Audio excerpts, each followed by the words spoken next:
Hello friend, मैं आनंद राज।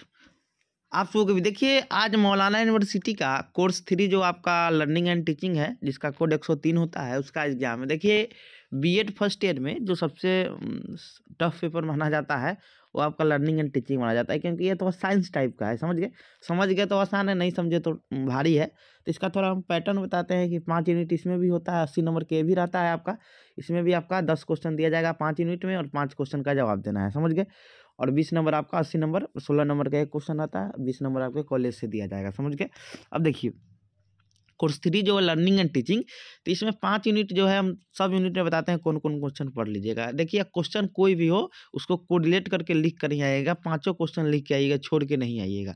समझ गए। क्वेश्चन छोड़ दीजिएगा तो आपका नंबर 16 नंबर कम जाएगा। कुछ लिख दीजिएगा तो आपका आराम से 10-12 नंबर आराम से मिल जाएगा। समझ गए।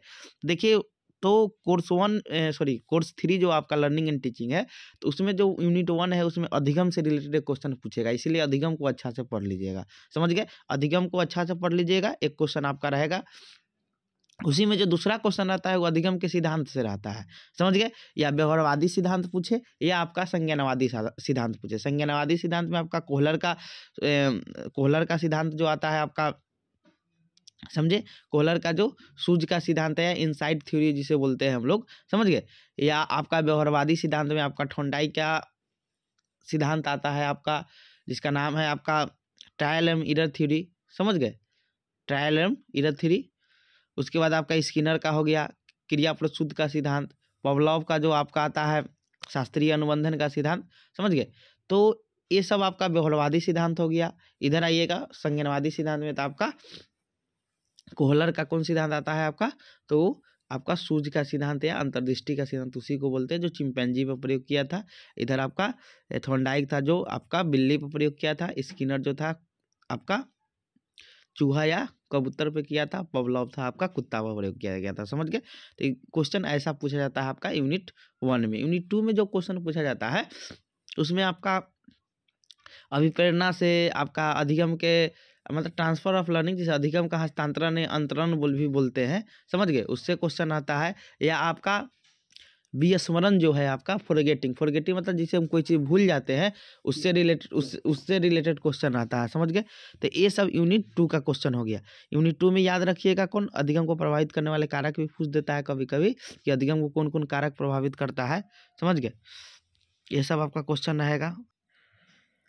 हाँ, तो अधिगम को प्रभावित करने वाले कारक भी पूछ देता है। लेकिन देखिए, कोई भी क्वेश्चन पूछे आप पढ़े हुए हैं। समझ गए। तो इसमें अभिप्रेरणा, इसका वीवीआई भी क्वेश्चन कर दिए हैं, आप देख लीजिएगा सर्च करके। लेकिन आप ऐसा क्वेश्चन पढ़िए कि एग्जाम में आपका छूटेगा नहीं, सभी क्वेश्चन लिखा जाएगा। समझ गए। तो यूनिट 2 में आपका अभिप्रेरणा से भी क्वेश्चन, मोटिवेशन से आता है क्वेश्चन, कि प्रेरणा क्या है, अभिप्रेरणा क्या है, अधिगम का हस्तांतरण क्या है। समझ गए।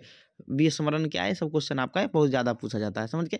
यूनिट 3 में आप आइएगा, तो यूनिट 3 में आपका क्वेश्चन जो आता है वो शिक्षण से रिलेटेड होता है, क्योंकि यूनिट 1 और यूनिट 2 जो होता है अधिगम से यानी लर्निंग से क्वेश्चन होता है, क्योंकि पेपर का ही नाम है लर्निंग एंड टीचिंग। तो यूनिट 1 और यूनिट 2 लर्निंग से रहता है, और यूनिट 3, 4, 5 आपका टीचिंग से रहता है। तो शिक्षण क्या है, इसकी क्या अवधारणा है, इसके कौन कौन चरण है। समझिए, ये क्वेश्चन आपका रहेगा। फिर रहेगा कि शिक्षण एक नियोजित क्रिया है, यूनिट 4 में भी पूछ देता है। समझ गए। तो यूनिट 3 में भी रहता है प्रभावी शिक्षण क्या है, मतलब ऐसा शिक्षण से ही रिलेटेड आपका इसमें क्वेश्चन रहेगा।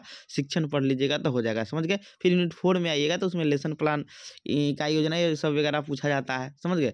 फिर यूनिट 5 में आइएगा तो उसमें आपका कंप्यूटर प्रबंधी अनुदेशन हो गया आपका।